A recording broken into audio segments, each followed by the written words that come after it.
পৃথিবীর প্রায় সকল সম্পদের মূল উপাদানগুলো comes from the Muslim countries. পৃথিবীর নিয়ন্ত্রণটা এখন মুসলমানদের হাতে রয়েছে। এখন দরকার হলো মুসলমানদের একদল এমন লোক যারা যোগ্যতার দিক থেকে, দক্ষতার দিক থেকে পৃথিবীকে নিয়ন্ত্রণ করার জন্য নিজেকে গড়ে তুলে এই তেল, গ্যাস, কার্পাস, পামল এগুলোকে ব্যবহার করে বিশ্বকে নিয়ন্ত্রণ করতে পারবে। আগামীর বিশ্ব হবে মুসলমানদের বিশ্ব ইনশাআল্লাহ। এবং সেটাকে ধরে রাখা, সেটাকে তৈরি করার যে দায়িত্ব, সেটা আপনাদেরকে গ্রহণ করতে হবে। আলহামদুলিল্লাহ, আল্লাহ তাআলা মুসলমানদেরকে সেই পৃথিবী তৈরি করার জন্য সকল উপাদান দিয়েছেন।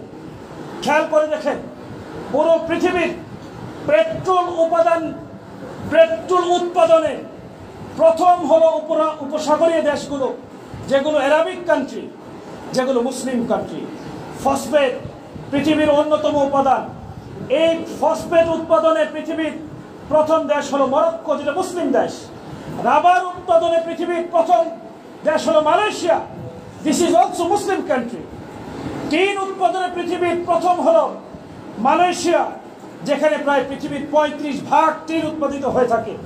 কার্পাস উৎপাদনে পৃথিবীর প্রধানতম দেশ হলো ইরাক, যেখানে প্রায় 80% কার্পাস উৎপাদন হয়ে থাকে।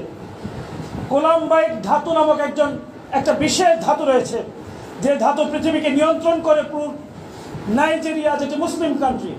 পাম অয়েল উৎপাদনে পৃথিবীর প্রথম দেশ হলো Malaysia, this is also Muslim country. পৃথিবীর তেল এবং গ্যাস উৎপাদনে প্রায় 80% came from the Muslim countries. স্বর্ণের প্রায় 65% comes from the Muslim countries. কয়লার উৎপাদনের 60% comes from the Muslim countries.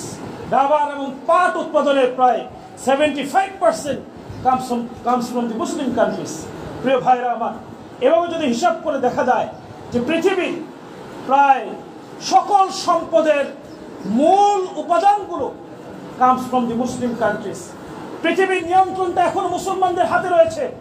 এখন দরকার হলো মুসলমানদের একদল এমন লোক যারা যোগ্যতার দিক থেকে, দক্ষতার দিক থেকে পৃথিবীকে নিয়ন্ত্রণ করার জন্য নিজেকে গড়ে তুলে এই তেল, গ্যাস, কার্পাস, পামল এগুলোকে ব্যবহার করে বিশ্বকে নিয়ন্ত্রণ করতে পারবে।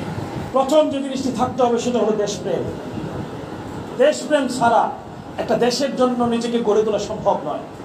কিন্তু দুঃখজনক হলো সত্য, সুজলা সুফলায় সুন্দর বাংলাদেশে 100 রকম উপাদান থাকার পরও বাংলাদেশের পৃথিবীর আশ্চর্যজনক ম্যানগ্রোভ ফরেস্ট রয়েছে। বাংলাদেশে রয়েছে the largest sea beach of the world, পৃথিবীর সবচেয়ে বড় সি বিচ রয়েছে বাংলাদেশে। বাংলাদেশে রয়েছে গ্যাসের খনি, বাংলাদেশে রয়েছে অমূল্য সম্পদ, মানব সম্পদ। বাংলাদেশের পর্যটন শিল্প পুরো পৃথিবীকে নিয়ন্ত্রণ করার মতো। বাংলাদেশে রয়েছে মানুষে ভেদাভেদ বলে ঐক্যবদ্ধ হয়ে থাকার এক অনন্য নিদর্শন। সেই সুজলা সুফলা সুন্দর বাংলাদেশ এতদিন পরেও কেন ধুকে ধুকে পড়ছে?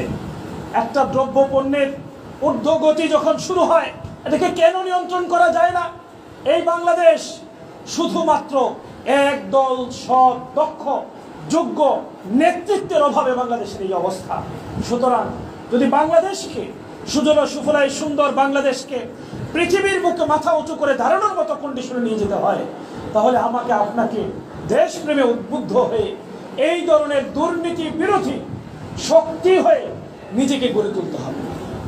আপনি আগামী দিনে পুলিশের আইজি হবেন, সেনা প্রধান হবেন, কিন্তু আলহামদুলিল্লাহ আমরা বিশ্বাস করি এখানে যারা উপস্থিত হয়েছেন নিজেদের মানকে এই জায়গায় নিয়ে যাবেন যে আপনার ব্যাপারে কেউ ন্যূনতম ধরনের প্রশ্ন করার সুযোগ পাবে না।